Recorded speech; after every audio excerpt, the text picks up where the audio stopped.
Hello, my name is Mario Gonzalez, and I am the treasurer of the American Library Association. For Banned Book Week virtual readout, I'd like to read to you an excerpt from A Child Called It, based on a true story of what happened to David Pelzer. This is based on the third worst child abuse case in California, one of the worst cases recorded in California child abuse history. On Wednesday, I came home from school to change into my blue and gold Club Scout uniform. Mother and I were the only ones in the house, and I could tell in the look on her face that she was after blood. After smashing my face against the mirror, she snatched my arm and dragged me to the car.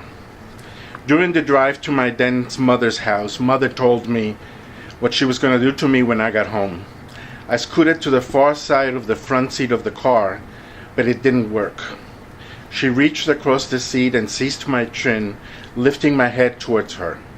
Mother's eyes were bloodshot, and her voice sounded as if she was possessed.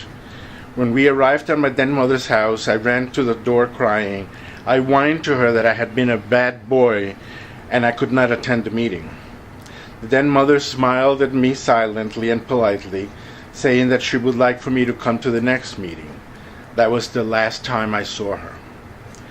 Once home, Mother ordered me to strip off my clothes and stand by the kitchen stove. I shook from the combination of fear and embarrassment. She then revealed my hideous crime.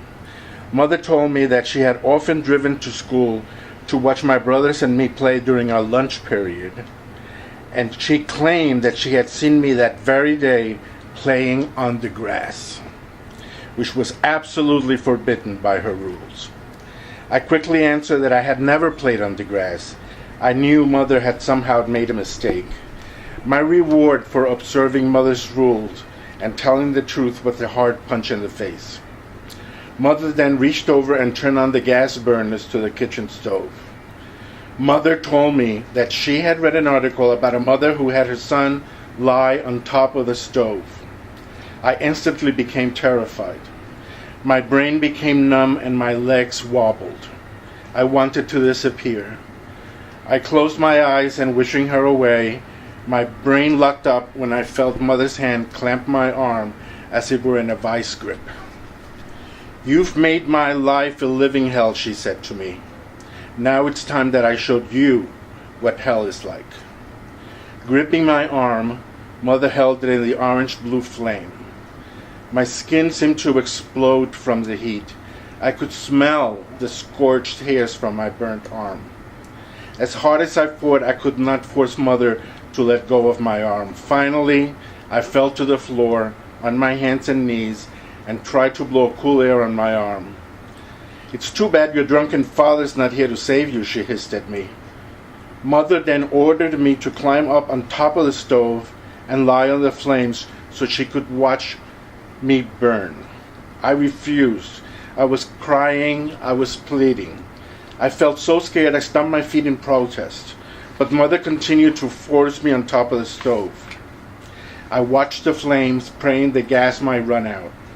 Suddenly I began to realize that the longer I kept myself off the stove, the better my chances were for saving my life. I knew my brother Ron would soon be coming home from his scout meeting, and I knew that Mother would never act as bizarre when anyone else was in the house.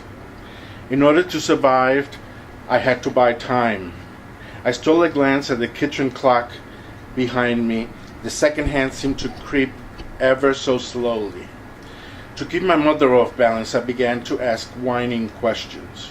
This infuriated her even more, and Mother began to rain blows around my head and my chest. The more that Mother slugged me, the more I began to realize that I had won. Anything was better than sitting on top of a burning stove. Finally, I heard the front door fly open. It was Ron.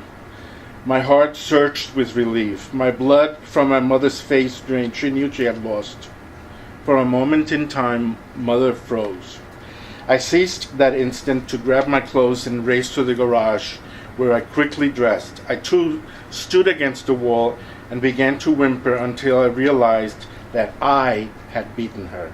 I had bought a few precious minutes. I used my head to survive. For the first time, I had won. Thank you.